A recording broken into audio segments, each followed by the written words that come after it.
या देवी सर्वभूतेषु कन्यारूपेण संस्थिता नमस्तस्यै नमस्तस्यै नमस्तस्यै नमो नमः। जय माता रानी की दोस्तों, आपके अपने चैनल सतयुग ज्ञान में आपका बहुत बहुत स्वागत है। माँ भगवती दुर्गा की कृपा आप पर और आपके पूरे परिवार पर सदा सर्वदा बनी रहे। दोस्तों, नवरात्रि में हम माँ भगवती दुर्गा के 9 रूपों की आराधना करते हैं। नवरात्रि के समापन के समय यानी कि अष्टमी और नवमी तिथि पर हम 9 कन्याएं माँ भगवती का स्वरूप मानकर अपने घर में आमंत्रित करते हैं और विधि विधान से उनकी पूजा आराधना करते हैं और उसके बाद उन्हें भोजन कराकर दान दक्षिणा देकर अपने घर से माँ का स्वरूप मानकर उनकी पूजा करने के बाद हम विदा करते हैं और उनका आशीर्वाद प्राप्त करते हैं। बहुत महत्वपूर्ण होता है नवरात्रि में कन्या का पूजन करना। अगर आप 9 दिन का व्रत कर रहे हैं तब भी आपको कन्या पूजन जरूर करना चाहिए। जो लोग 9 दिन का व्रत नहीं कर पाते हैं या प्रतिपदा और अष्टमी का व्रत करते हैं या अंत के 2 दिनों का व्रत रखते हैं, 4 दिन का व्रत कर रहे हैं, अगर आपने एक भी दिन का व्रत रखा है या एक भी दिन का व्रत नहीं करा है तब भी आप कन्या पूजन नवरात्रि में अष्टमी या नवमी पर जरूर करें। इससे आपके घर में माँ भगवती की कृपा हमेशा बनी रहेगी। नवरात्रि व्रत का संपूर्ण फल प्राप्त होगा कन्या पूजन करने से। अगर आप नवरात्रि का संपूर्ण लाभ पाना चाहते हैं तो कन्या पूजन जरूर करें। आज की वीडियो में दोस्तों मैं आपसे यही बात करने वाली हूँ कि नवरात्रि में कन्या पूजन की शास्त्रीय विधि क्या है, किस प्रकार से हमें कन्याओं को अपने घर में बुलाना चाहिए, कैसे उनकी पूजा करनी चाहिए और किस प्रकार से हमें उन्हें भोजन अर्पित करना चाहिए। इसके साथ ही जब हम कन्या पूजन करते हैं तो किन बातों का हमें ध्यान विशेष कर रखना चाहिए, यह भी जानेंगे। कन्या के पूजन के समय कन्या की उम्र क्या होनी चाहिए, इसके बारे में भी बात करेंगे।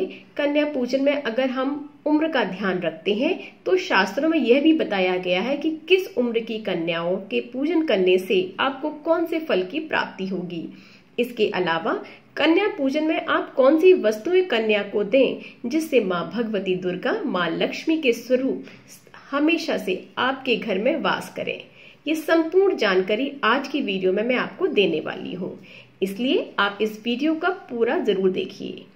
अगर आपको आज की वीडियो अच्छी लगे तो इसको लाइक भी जरूर करें और शेयर भी करें अपने फ्रेंड्स और फैमिली के साथ। अगर आप हमारे चैनल में पहली बार आए हैं तो आप मेरे चैनल को सब्सक्राइब नहीं किया है तो चैनल को सब्सक्राइब जरूर करें और बेल बटन को भी प्रेस कर लीजिए। इससे क्या होगा, इस चैनल पर आने वाली नई ज्ञानवर्धक वीडियो के नोटिफिकेशंस आपको सही समय पर मिल जाएंगे। दोस्तों, कन्या पूजन की विधि और नियमों के बारे में बात करें तो इससे पहले जान लेते हैं कि कन्या पूजन करते समय किन बातों का ध्यान देखना चाहिए। कन्या पूजन में जो शास्त्र नियम बताए गए हैं, कन्या पूजन में कन्या की उम्र 2 वर्ष से 10 वर्ष तक होनी चाहिए। इससे अधिक उम्र की या 2 वर्ष से छोटी उम्र की कन्याओं का पूजन नहीं करना चाहिए, क्योंकि ऐसा माना जाता है कि 2 वर्ष की जो कन्या होती है वो कुमारी के स्वरूप में होती है। 2 वर्ष की कन्या कुमारी के पूजन से दुख दरिद्रता दूर होती है। 3 वर्ष की कन्या त्रिमूर्ति के रूप में मानी जाती है। त्रिमूर्ति कन्या का जब हम पूजन करते हैं तो धन धान्य की प्राप्ति होती है, परिवार में सुख समृद्धि आती है। इसी प्रकार से 4 वर्ष की कन्या होती है, उसे कल्याणी का स्वरूप माना गया है। इनकी पूजा करने से परिवार का कल्याण होता है। जबकि 5 वर्ष की कन्या माँ रोहिणी कहलाती है। माँ रोहिणी का पूजन करने से व्यक्ति रोग मुक्त हो जाता है। 6 वर्ष की कन्या को काली का स्वरूप माना गया है। शास्त्रों में काली के रूप में जब माँ की पूजा करते हैं, कन्या की पूजा करते हैं तो विद्या की प्राप्ति होती है, विजय की प्राप्ति होती है, राजयोग की प्राप्ति होती है। इसी प्रकार से जब हम 7 वर्ष की कन्याओं का पूजन करते हैं तो इन्हें चंडिका का स्वरूप माना गया है और माँ चंडी के स्वरूप में जब हम कन्या का पूजन करते हैं तो ऐश्वर्य की प्राप्ति होती है। 8 वर्ष की कन्या सांभवी कहलाती है। इनका पूजन करने से वाद विवाद में विजय प्राप्त होती है। 9 वर्ष की जो कन्या होती है माँ दुर्गा कहलाती है। इनका पूजन करने से शत्रुओं का नाश होता है। जो कार्य बिल्कुल असंभव है वह कार्य भी माँ दुर्गा के स्वरूप 9 वर्ष की कन्या का पूजन करने से प्राप्त हो जाते हैं। दोस्तों, 10 वर्ष की कन्या सुभद्रा कहलाती है। सुभद्रा रूपी कन्या का जब हम पूजन करते हैं, इससे भक्त भी के सभी मनोरथ, मन वांछित मनोकामनाएं पूर्ण हो जाती हैं। भगवती दुर्गा की आराधना करते हैं 9 दिनों तक। 9 स्वरूपों में तो ये कन्या पूजन के समय हमें इन विशेष बातों का विशेष ध्यान रखना चाहिए। दोस्तों, कन्या पूजन की विधि क्या होनी चाहिए जिससे कि संपूर्ण फल हमें कन्या पूजन का भी प्राप्त हो। कई बार हम छोटी छोटी गलतियां ऐसी हो जाती हैं जिससे हम कन्या पूजन तो करते हैं लेकिन हमें फल प्राप्त नहीं हो पाता कन्या पूजन का। ये नवरात्रि में जब हम पूजा पूर्ण रूप से मन से कर रहे हैं, श्रद्धा से कर रहे हैं, तो कन्या पूजन भी पूरी श्रद्धा भाव से करना चाहिए। आपको एक कन्या मिले तो आप उसका पूजन उसी प्रकार से, उसी विधि विधान से करें। अगर आपको 9 कन्याएं मिल जाती हैं तब तो अत्यंत ही श्रेष्ठ है। 9 कन्याएं मिले तब तो आप पूजन समय से माँ भगवती के 9 रूपों में ही उन्हें देखें और विधि विधान से उनके चरण धुलाकर उनकी पूजा कीजिए। दोस्तों, शास्त्रों में ऐसा कहा गया है कि जब भी कन्या का पूजन करना हो तो एक दिन पहले से ही उन्हें आमंत्रित कर दीजिए, आमंत्रित उनके घर भेज दीजिए। यानी अगर अष्टमी तिथि को आपको कन्या पूजन करना है तो सप्तमी तिथि पर कन्या को आमंत्रण भेज दें। मतलब अष्टमी तिथि पर आप हमारे घर आए, हम आपकी पूजा करना चाहते हैं। इसी प्रकार से आपको नवमी पर अगर कन्या पूजन करना है तो अष्टमी तिथि पर उनके घर में बुलावा भेज दें, कन्याओं को आमंत्रित करें। इसके बाद नवमी तिथि या अष्टमी तिथि जो भी आपके घर में होती है, आप उन्हें अपने घर में प्रवेश कराएं। जब आप उन्हें अपने घर में प्रवेश कराते हैं तो मन में ये भावना रखें कि माँ दुर्गा आपके घर में प्रवेश कर रही है, माँ भगवती आपके रूप घर में प्रवेश कर रही हैं। उनके चरण धुलाएं।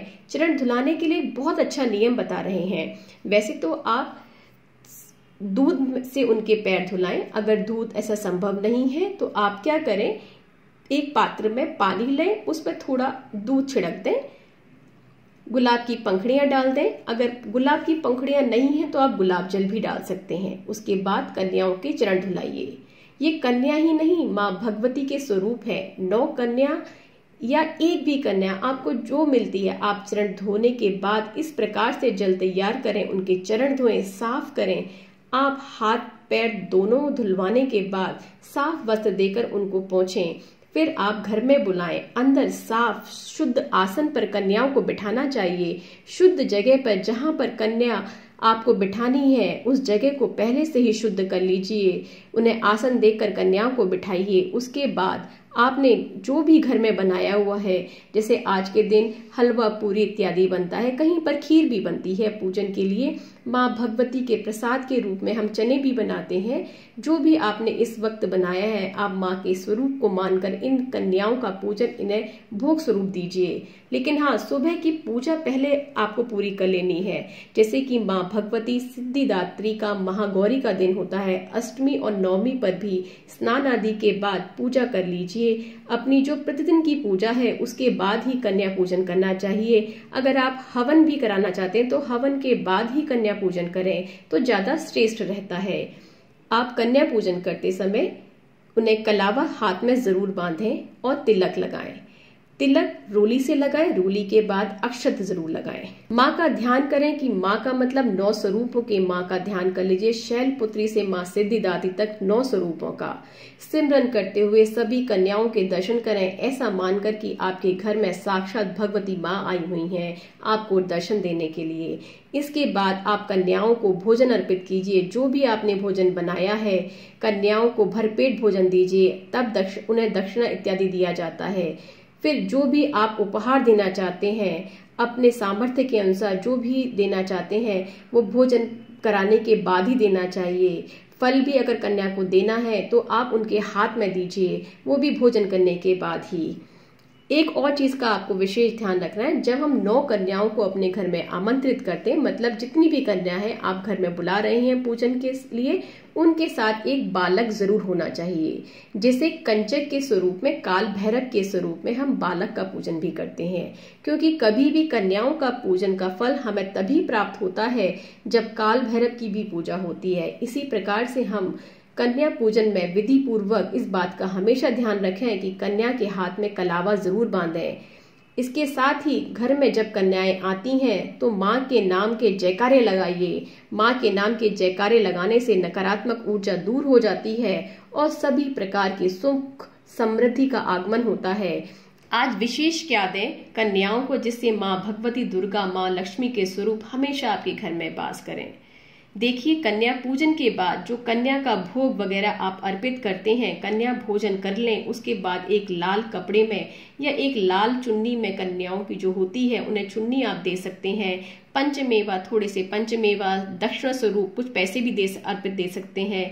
अपने सामर्थ्य के अनुसार चुन्नी में या कपड़े में बांधकर आप कन्याओं को दें, उनके हाथ में दें। लक्ष्मी का स्वरूप स्थायी रूप से माँ भगवती घर में, आपके घर में वास करती है। दोस्तों, कई लोगों का प्रश्न होता है कि कन्या ना मिले तो क्या करना चाहिए।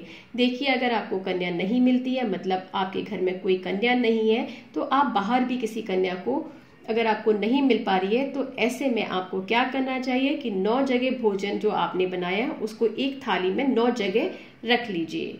भोग निकाल के अलग अलग 9 स्वरूपों को ध्यान कर लीजिए। ये सभी जो भोग की सामग्री है मंदिर में ले जाकर आप दान कर सकते हैं। अगर आप कच्चा सामान निकालना चाहें, जो भी भोजन बनाने का सामान है, सूजी, घी, चने, पूड़ी का आटा, जो भी सामग्री है, आप उसको 9 जगह निकाल कर मंदिर में भी दे सकते हैं, या किसी ब्राह्मण के यहाँ जहां पर कन्याएं हैं वहां पर आप दे सकते हैं। इससे भी आपको संपूर्ण व्रत का शुभ लाभ ही प्राप्त होगा, कन्या पूजन का फल प्राप्त होगा। आशा करती हूँ आज की इस वीडियो में आपको अच्छी लगी होगी। शेयर कर दीजिए अपने फैमिली फ्रेंड्स के साथ। अगर आप चैनल पे नए हैं तो चैनल को सब्सक्राइब करें, बेल बटन को जरूर प्रेस कर दीजिए।